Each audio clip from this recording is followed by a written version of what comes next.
అడవిలో ఒక జీబ్రా ఉండేది.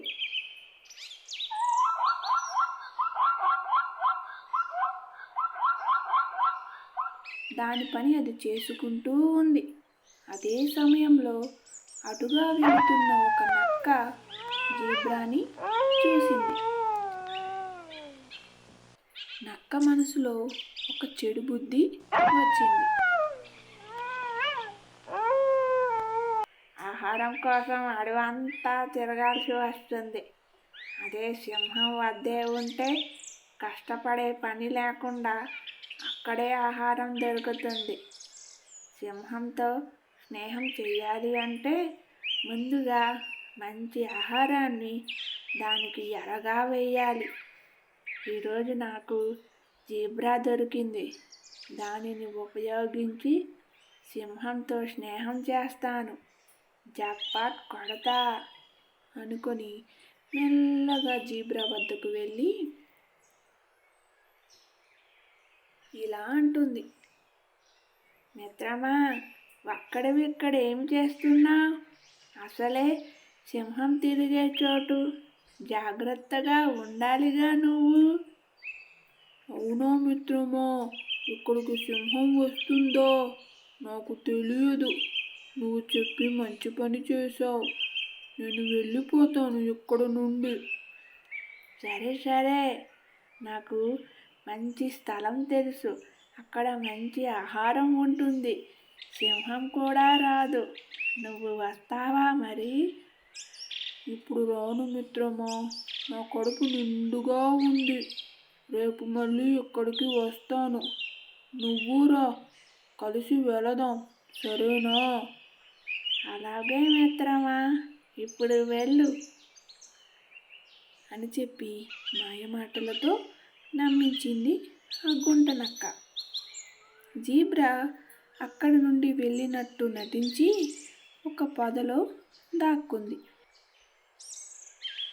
ఆలస్యం చేయకుండా నక్క పరుగు తీస్తూ సింహం వద్దకు వెళ్ళి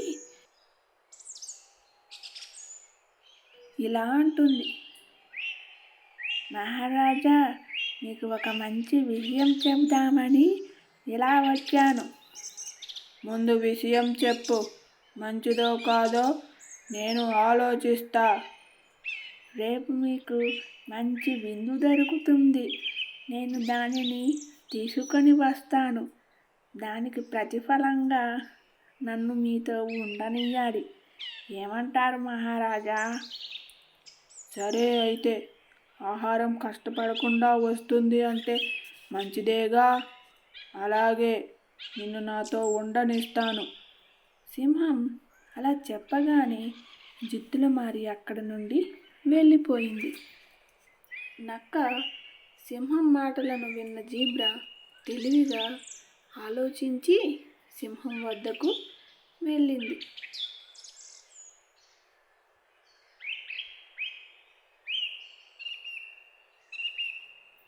మహారాజా, మీ నిద్ర చెడగొట్టినందుకు క్షమించాలి. మీకోసం కొన్ని మూలికలు తెచ్చాను. వాటిని తినండి. మీ జబ్బు నయమవుతుంది.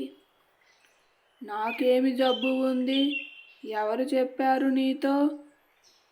ఇప్పుడు వచ్చిందిగా గుంట నక్క, అదే చెప్పింది.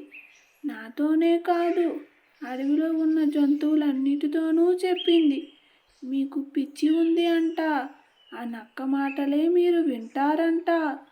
నక్క అడవికి రాజు అంట. నాకు మాత్రం నక్క అడవికి రాజు అవ్వడం ఇష్టం లేదు. అందుకే మీకోసం ఈ మూలికలు తెచ్చాను. వీటిని తింటే మీ జబ్బు నయమవుతుంది. ఆ జిత్తుల మారి మనస్సులో అంత కుటిల బుద్ధి ఉందా? రేపు రాని దాని పని చెబుతాను. నువ్వు వెళ్ళు, నాకు ఎలాంటి జబ్బు లేదు అని అందరికీ చెప్పు. అలాగే మహారాజా. జీబ్రా తన తెలివిని ఉపయోగించి ఎత్తుకు పై ఎత్తు వేసి అక్కడ నుండి వెళ్ళిపోయింది. మరుసటి రోజు జీబ్రా అదే చోటుకు వచ్చింది. నక్క కూడా అదే చోటుకు వచ్చింది. నక్క చెప్పినట్టే జీబ్రాను తీసుకొని పోయింది. కానీ ఆహారం ఉన్న చోటికి కాదు, సింహం వద్దకు. కోపంతో ఉన్న సింహం ఆలస్యం చేయకుండా ఒక్కసారిగా నక్కపై ఎగిరి నక్కను చంపేసింది.